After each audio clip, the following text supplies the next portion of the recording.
श्री राम जी का विवाह और राज्याभिषेक दोनों ही शुभ मुहूर्त देखकर शास्त्रों के अनुसार विधि पूर्वक संपन्न किए गए थे। फिर भी न तो उनका वैवाहिक जीवन सुखद रहा और न ही राज्याभिषेक पूर्ण हो सका।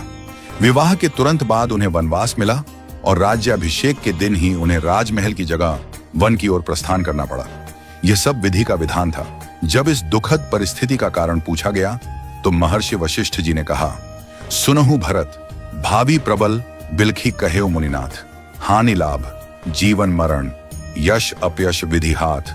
हे भरत, भावी बहुत बलवान होता है, हानि लाभ जीवन मरण यश अपयश सभी विधाता के हाथ में है।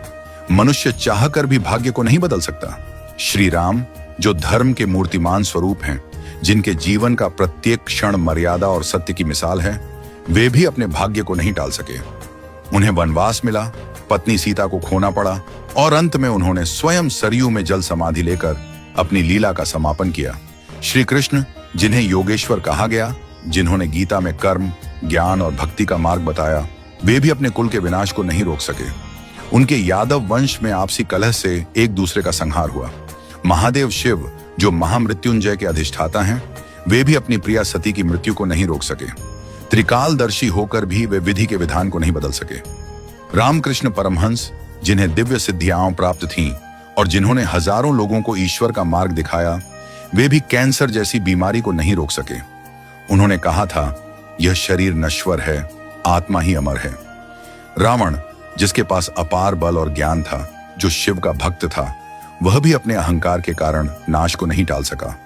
कंस जो जानता था कि श्री कृष्ण उसका अंत करेंगे, फिर भी विवश था।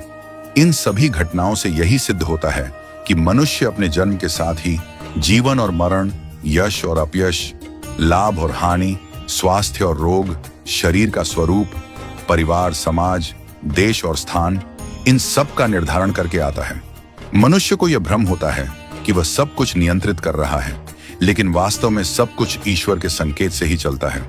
इसीलिए साधक को चाहिए कि वह मन, वचन और कर्म से सहज, सरल और सदाचारी बना रहे, सदैव प्रभु का स्मरण करता रहे और अपने कर्तव्यों को श्रद्धा और निष्ठा से निभाए।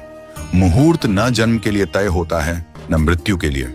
जब जन्म और मृत्यु ही निश्चित नहीं होते, तो बाकी सब कुछ क्षणिक और अस्थायी है। केवल प्रभु का नाम ही शाश्वत सत्य है। इसलिए सदैव ईश्वरमय रहो और आत्मा को परमात्मा के निर्देशों में लीन कर दो। यही सच्चा जीवन है। नियति को स्वीकार करना और प्रभु में समर्पित रहना। हमेशा अपना कर्म करो और बाकी सब कुछ प्रभु के ऊपर छोड़ दो। वही सब करने वाले हैं। हम और आप तो बस कठपुतली हैं जो प्रभु की इच्छा से चल रहे हैं। तो जैसा प्रभु को चलाना है वैसे ही चलते रहो और जैसा प्रभु को करना उसको होने दो।